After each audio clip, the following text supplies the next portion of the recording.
I'm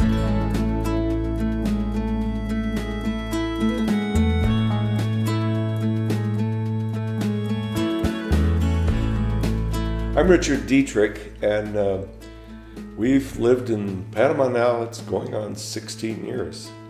And we came down here from Ventura, California. Ventura is a little community right on the coast between Santa Barbara and Los Angeles. Beautiful, beautiful area.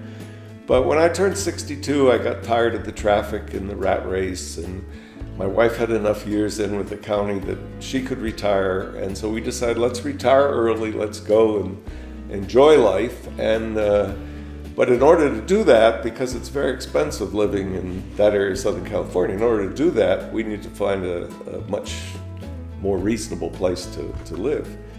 And so we looked at a number of different places. I work on cruise ships, so I've been all over the world, done 2 world trips, lectured on over 300 different ports. So, I mean, there were some of the places we visited that, yeah, they looked interesting. People will sometimes ask me now, well, where's the best place in the world you've ever been? And I tell them, well, I live there. It's right here. So the short list was the 3 U.S. Virgin Islands. We had spent a lot of vacation time in the different U.S. Virgin Islands, Costa Rica, and Panama. And Panama got on that list because I was working on a cruise ship that stopped in Gatun Lake, and I met some Embera Indian people. The Embera are one of the 7 indigenous groups that was here when Columbus came, and met those guys, and they could say, oh, come back to the village, come back to the village. And I knew nothing about retiring in Panama, but I was trying to find information about the Embera. And at that time, there wasn't much online, but I actually stumbled on all the advantages of moving to Panama. So I have an MBA, so I got very complicated making spreadsheets and all that kind of stuff. But before we started that, where do we want to live? We had to say, well, what is it that we wanted? And I have a book called The New Escape to Panama, which tells all this process. But so my wife and I each independently made a list of the 15 things that we wanted if we moved to another place, and didn't consult. And then we brought the 2 lists together, and surprisingly, most of the items on each person's list were also on the other person's list. They may have been in a different order, but they were all there. So we came down to see, does Panama stay on the list? And we ended up buying a home in Escondido. At that time, Escondido was just starting. I think we bought the 2nd house that was built there. And we loved it. We watched as Escondido got built out. We were there for 3 years. And it's a beautiful place, it still is. But it really is a place now that appeals mostly to wealthy Panamanians and expats who want to be kind of in a gated, guarded community. And for us, it was just like any gated, guarded community in California or any place else. And it wasn't what we came to Panama for. So we found this, we had bought this property up here in a place called Palmira. We're about 10 minutes from downtown Boquete, about 30 minutes from the new giant federal mall that's going up in David. And we're about 40 minutes from the airport. So it's a great location. And we live this Palmira is a little Panamanian town in the mountains. Very ordinary people. And we love it here.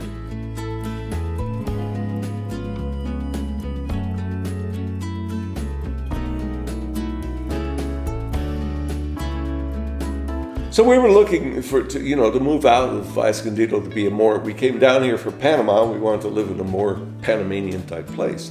And this was a piece of property up here that I had bought mainly as an investment.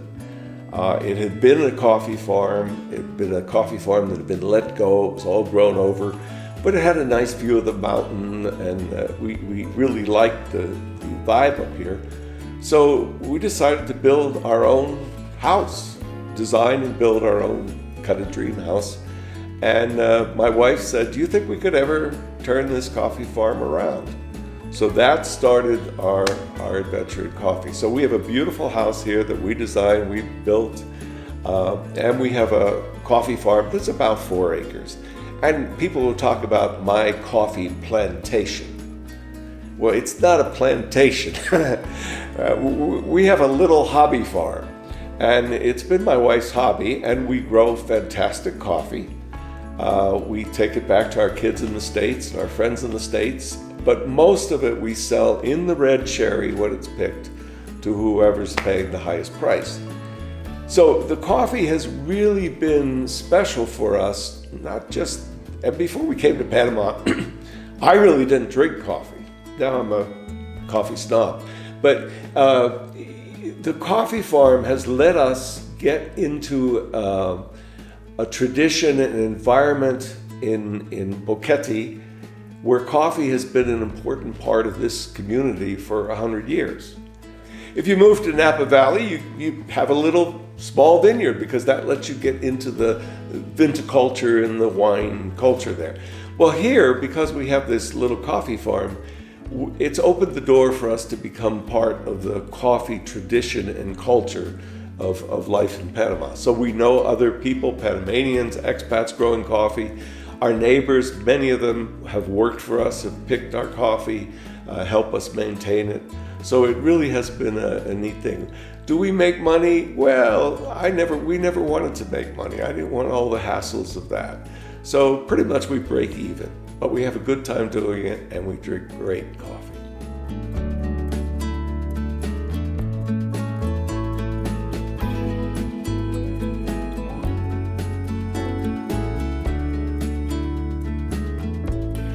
I think my biggest fear moving to Panama was that I was 62 at the time.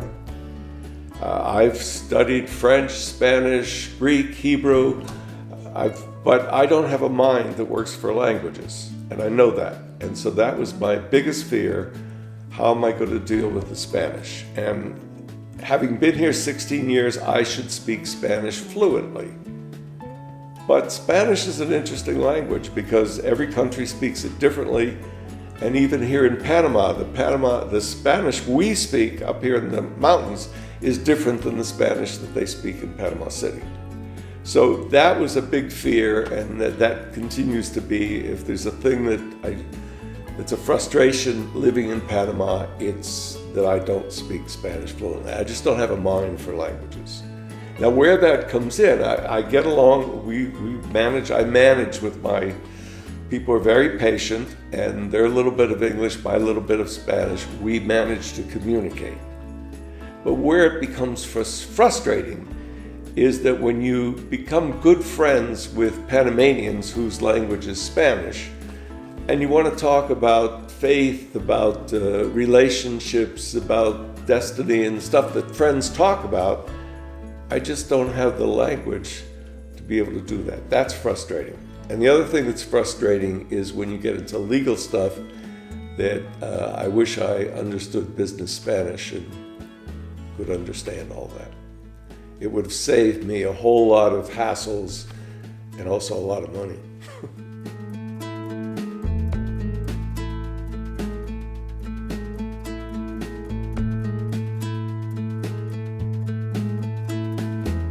The best experience that I had in Panama is actually part of the reason why I am here. And when we came down to see, does Panama stay on the list? And we had 2 nights before in a hotel in Panama City before we were flying back to California. And I had met these Embarra guys on a cruise before, and they kept saying, we want you to come visit the village. So I decided I was going to go out and visit the village. I knew about where it was. I found a guy with a dugout canoe that would go with me and rent it. And we went, it's about half an hour across Lake Alawea, and then about another 45 minutes up a jungle river to find this village. And I showed up without them knowing that I was coming, and stayed overnight with them.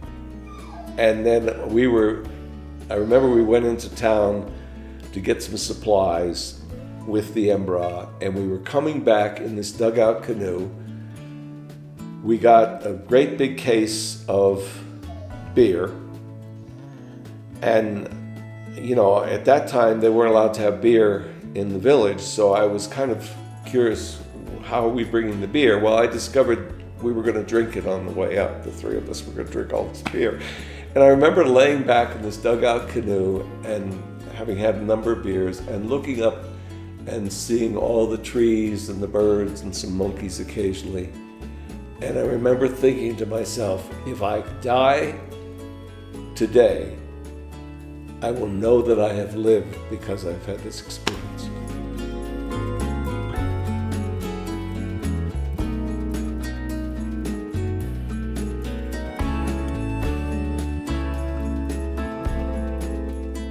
So there's something about living here that is magical, and that ride up the river was part of that. But it's when the sun comes up in the morning and the birds are singing and the roosters are crowing, or at night when the sun sinks on the other side of the house, you see it sinking over the Boquete and stuff. And it's the weather here, it's the people here, that maybe all of Panama, I don't know, but I definitely know it is Boquete. And what surprises me is that when the people who come that I meet on the Panama Relocation Tours, that they can catch that sense of that this is a magical place, and it really is.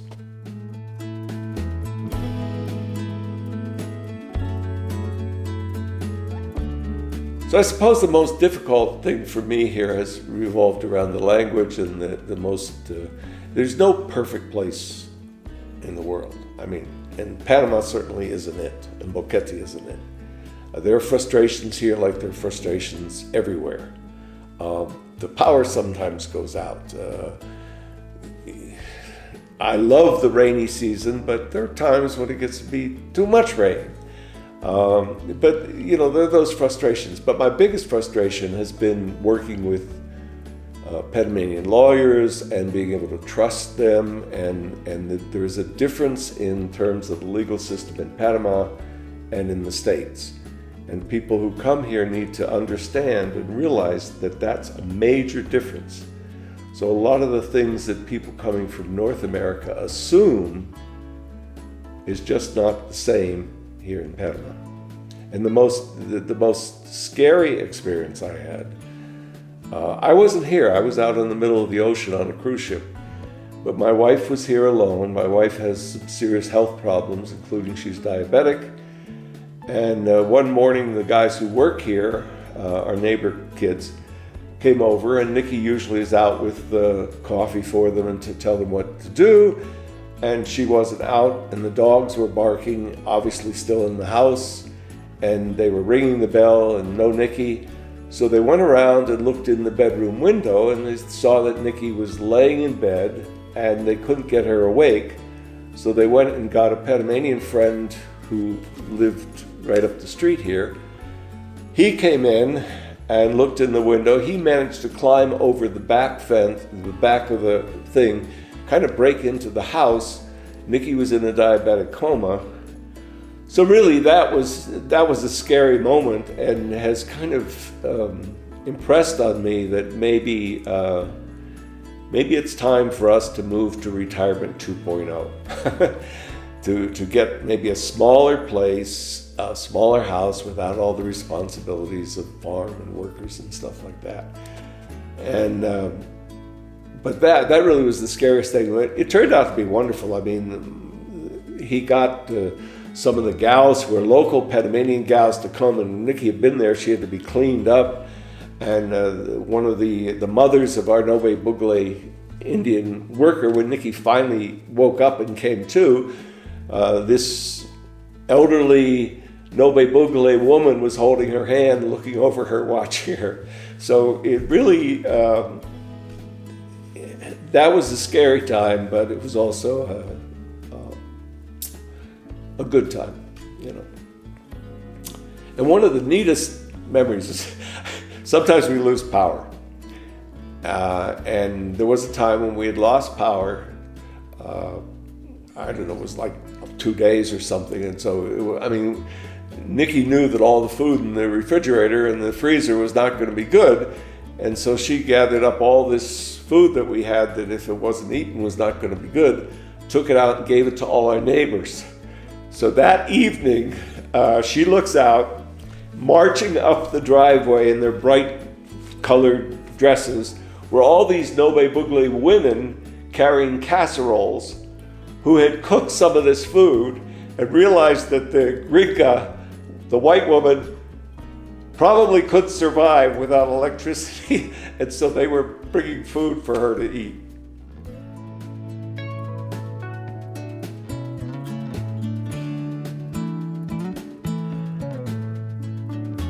When we first came here 15 years ago, Panama was very different. I mean, when you landed at Tucumán Airport, you knew you were coming to, well, it wasn't exactly third world, but you knew you were not in a first world country yet when you landed at Tucumán. Now, Tucumán's one of the biggest airports in the Americas, the hub of the Americas. It's huge and it's growing like crazy. So it was different then, and it was different in Boquete because there were many things you couldn't get in Boquete. Now you can get everything. You can either get it in Boquete or you get it in David, but everything is here. But I remember that you couldn't get soap for dishwashers because nobody knew what dishwashers were. And when we went to Panama City and flew back home, we'd have to bring boxes of Cascade because they didn't have it here.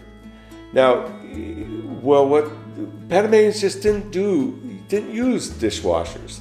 There's a guy, Rogelio, who is a big development here called the Boquete Country Club. And he's a very wealthy Panamanian, owns most of the theaters in town. He's got a big ranch up here, raises beautiful Pasofino horses. And I remember once we were at some friend's house, and Rogelio was there, and they had just moved into Valle Escondido or something, our friends. And he wanted to see how their dishwasher worked. And people were amazed. Here's Rogelio, he has all this money, he's this powerful Panamanian. He's never seen a dishwasher? And I said, yes, he has. Her name is Maria.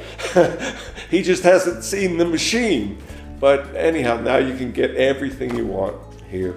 And once the new Federal Mall opens with 400 stores, 30 minutes away, believe me, everything you would ever want is going to be there.